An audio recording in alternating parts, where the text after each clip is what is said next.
Okay, let's dive right into this. When we think about the early English colonization of North America, it is so easy to default to those sanitized myths. We picture brave pioneers, neat little wooden forts, peaceful Thanksgiving feasts. You get the idea. But the actual historical record of our first permanent settlement, it's dramatically different. It is a story of catastrophic failure, stunning incompetence, and just absolute desperation. So, in this explainer today, we're going to look at the grim, messy reality of Jamestown, and we'll explore exactly how a disastrous, starving outpost ultimately became the catalyst that birthed a nation. Now, what you're seeing here isn't from a horror novel. These are the actual words of George Percy, who literally served as the president of the Jamestown colony. He's describing the infamous starving time. The colonists were so unbelievably desperate, they ate their horses, then dogs, cats, rats, even their leather boots.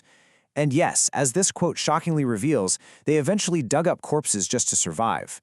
Actually, back in 2012, archaeological excavations found the bones of a 14-year-old girl with clear signs of cannibalism. It's incredibly dark. So how on earth did an expedition backed by the English crown end up here? So, the crucial point is understanding how all these pieces fit together. To map out America's complex origins, here's the sequence we'll be covering. First, England's motives. Second, the Jamestown disaster itself. Third, the tobacco boom. Fourth, the Powhatan Wars. And finally, the roots of slavery. Let's kick things off with Section 1, England's New World Motives. Back in the late 16th century, England wasn't just exploring for the fun of it, or for the thrill of discovery. They were pushed by pure desperation. The country was facing this massive population boom, swelling from under 3 million to over 5 million people. At the exact same time, wealthy landholders started what's called the enclosure movement. Basically, they switched from agriculture to livestock, evicting all their tenant farmers. So land prices skyrocket, wages stagnate, and suddenly the countryside is just flooded with jobless, desperate peasants. On top of that internal crisis, England was fiercely jealous of Catholic Spain, who was extracting unbelievable wealth from the Americas. To catch up, the English developed financial innovations like the joint stock company. Think of it as the ancestor of the modern corporation. It allowed them to pool the vast amounts of capital needed to fund these incredibly risky colonial ventures. But they had a massive obstacle standing in their way: the Spanish Navy. In the 1588 Battle of Gravelines, Spain launched their fabled armada. We're talking 130 ships and over 26,000 men just to destroy the British Navy.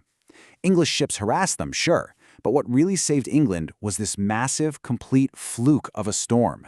Celebrated in England as the Protestant wind, this storm absolutely annihilated the Spanish fleet. That single weather event literally changed world history. It broke Spain's naval dominance once and for all, and finally opened up the oceans for English expansion. Moving on to Section 2, the Jamestown Disaster.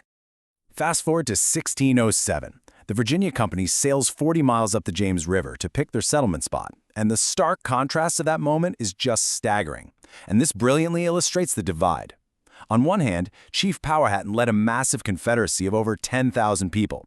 They had essentially engineered the landscape, systematically burning vast acreage to create these beautiful park-like grasslands for hunting, and they were incredibly efficient at raising corn, beans, and squash. They lived in a state of absolute abundance. The English, on the other hand, they chose a peninsula that the native people had completely ignored. Why did they ignore it? Because it had terrible, terrible soil for farming, and the brackish tidal water brought in debilitating diseases. The result of that terrible location choice was sheer catastrophe. By 1616, an astonishing 80% of all English immigrants who arrived in Jamestown had died. 80%. Why? Well, aside from the rampant disease and the literal swamp they were living in, the colony was mostly made up of gentlemen. These were guys seeking quick riches like gold. They were entirely unprepared for wilderness survival. As one leader famously noted, they would rather starve than work.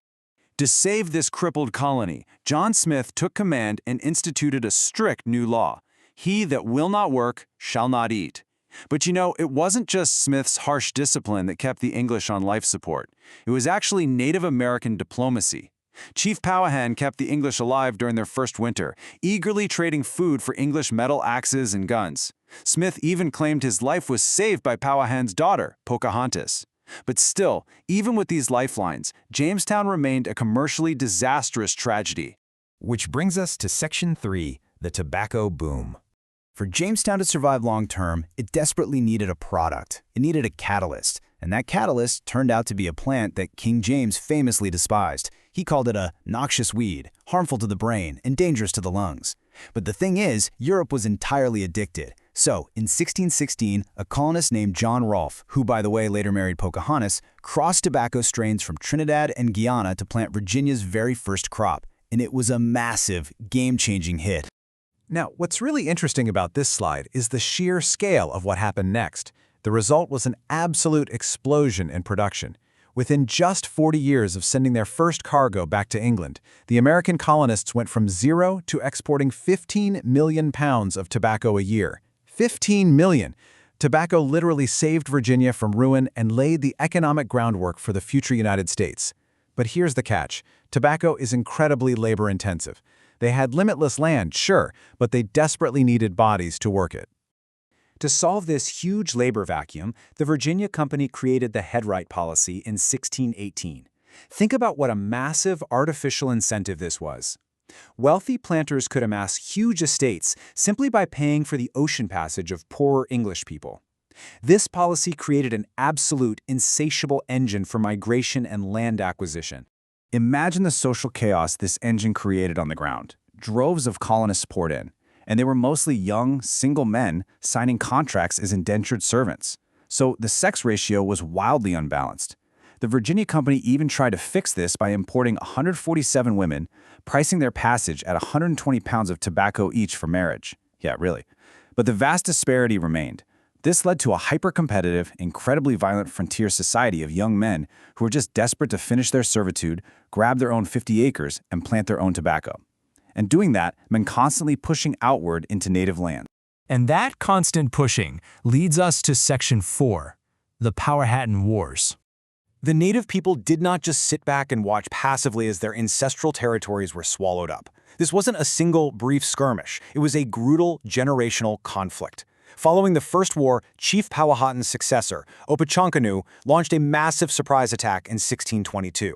He killed over 350 colonists in a single day. That was literally 1/3 of all the colonists in Virginia at the time. The colonists used this as an excuse to declare a policy of total expulsion. Opechancanough struck again in 1644, sparking the Third War in a desperate attempt to reassert his borders.